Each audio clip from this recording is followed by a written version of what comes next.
샬롬, 좋은 아침입니다. 오늘 하루도 하나님의 기쁨이 되고 하나님께 인정받을 수 있는 복 있는 하루가 되기를 소망합니다. 최근에 베스트셀러죠. 마음의 법칙이라고 하는 책에 우월함 환상이라고 하는 심리학 연구를 소개한 바가 있습니다. 이 우월함 환상이라는 것은 자신이 대단히 똑똑하고 매력적이고 걸출한 능력을 소유하고 있다는 선입견을 말하는데요. 그래서 다른 사람들과 비교해서 자신의 강점을 과대평가하게 만든다고 합니다. 예를 들면 이런 거예요. 많은 부부들이 자기 부부는 다른 부부들보다도 더 나은 모범 부부다라고 생각한다는 거죠.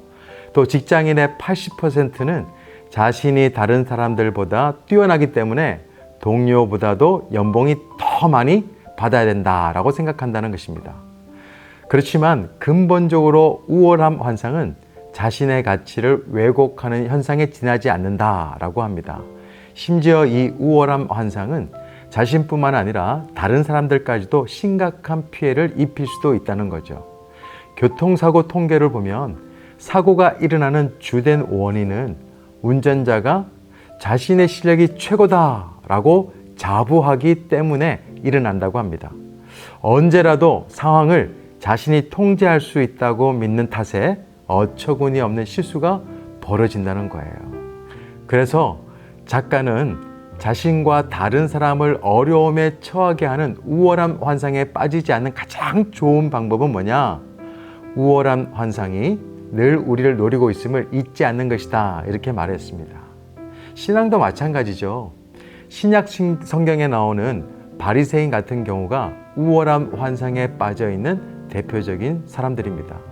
아이러니한 것은 뭐냐 하면 그들이 믿는 하나님은요, 교만해진 그들을 하나님의 교회에서 제외시키셨습니다. 겸손한 믿음만이 교회와 하나님 나라에 유익하게 쓰임을 받습니다. 그리고 하나님의 축복도 자신이 누릴 수가 있습니다.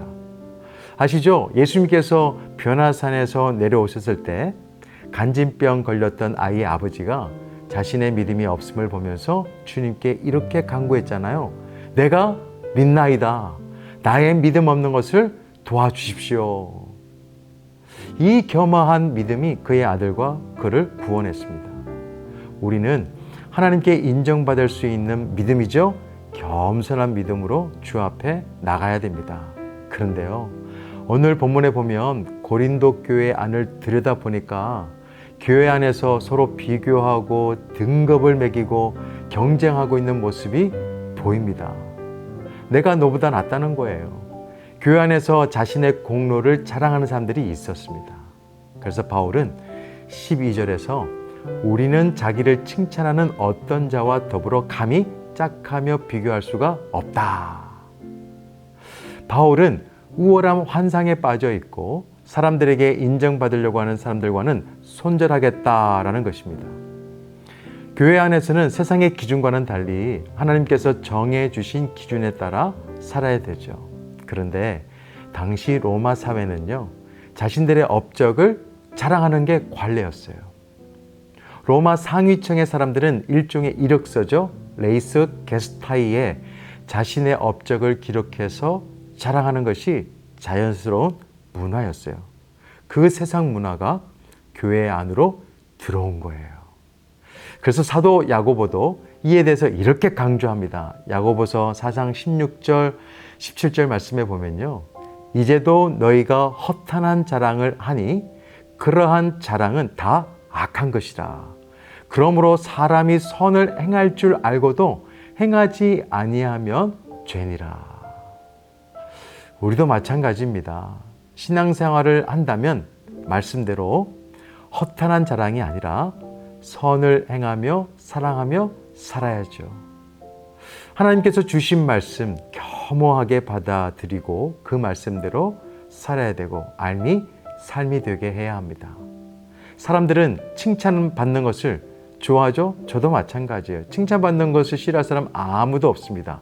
그러나 바울은 이 칭찬받는 것에 대해서 명확한 신앙의 기준이 있었어요. 18절 말씀을 주의 깊게 함께 읽었으면 좋겠어요. 옳다 인정함을 받는 자는 자기를 칭찬하는 자가 아니요 오직 주께서 칭찬하시는 자니라.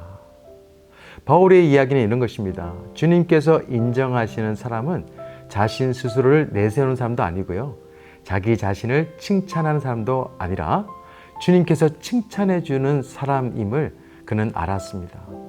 아시다시피 바울은 충분히 자신을 자랑할 수 있는 사람이었죠. 뭐 하나 뒤지는 게 없습니다.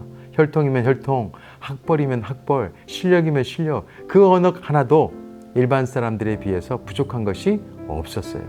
그렇지만 그는 사람들에게 그가 세상의 것으로 자랑하지를 않았어요. 그 이유를 이렇게 설명합니다. 17절 보면 자랑하는 자는 주 안에서 자랑할지니라. 주 안에서 자랑하라는 거예요. 주 안에서는 그 어떤 공로로 주장할 수 없기 때문이죠. 우리 또한 주 안에서 무엇을 자랑할 수 있겠습니까? 주 안에서라는 말은 더 이상 내가 중요해질 수도 없고 더 이상 중요해질 필요도 없는 믿음의 영역입니다. 이 영역은 사람들의 칭찬에 메말라 하지 않아도 되는 곳이에요. 주님만으로 충분한 곳입니다. 이곳은 비교당할 일도 없는 곳이에요. 그래서 우리가 주 안에 있는 것이 얼마나 감사한가, 이것을 알아야 됩니다. 주 안에서는 비교할 일도 없고 비교당할 일도 없어요. 주 안에서는 세상 자랑할 일도 없습니다. 우리가 부르는 찬송가처럼 세상 즐거움 다 버리고 세상 다 버릴 수 있는 곳이 어디예요? 주 안이에요. 우리가 주님 안에 있으면 주 예수보다 더 귀한 것은 없고 예수밖에 없다라는 것을 고백하게 됩니다. 사랑하는 RT인 여러분, 사람들의 인정을 받으면 좋은 신앙인이 될 수가 없습니다. 하나님의 인정을 받아야 훌륭한 신앙인, 그리스도인 될 수가 있어요. 자랑도 주 안에서 자랑할 수 있는 것만 남습니다. 나는 없고 주님만 드러나게 하는 것이 주 안에서 자랑할 수 있는 것들이에요.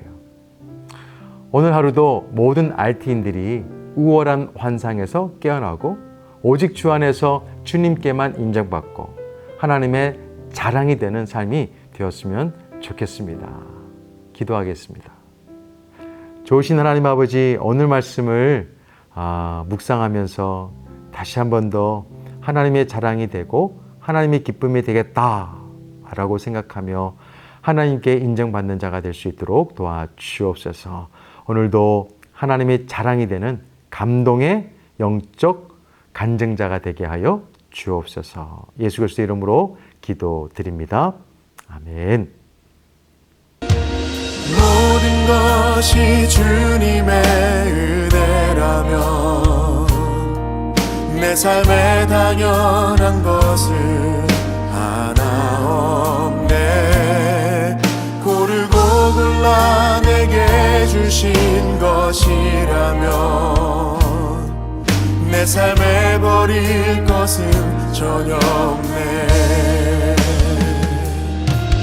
내 마른 땅에서도 날 만족해 하시며 나로 물이 끊이지 않는 샘 만드실 주님, 나의 피곤한 무릎 일으켜 주시며 지금도 나를 인도하시네. 내 마른 땅에서도 날 만족해 하시며 나로 물이 끊이지 않는 샘 만드실 주님, 나의 피곤한 무릎 일으켜 주시며 지금도 나를 인도하시네. 모든 것이 주님의 은혜라면 내 삶에 당연한 것은 하나 없네. 고르고 골라 내게 주신 것이라면 내 삶에 버릴 것은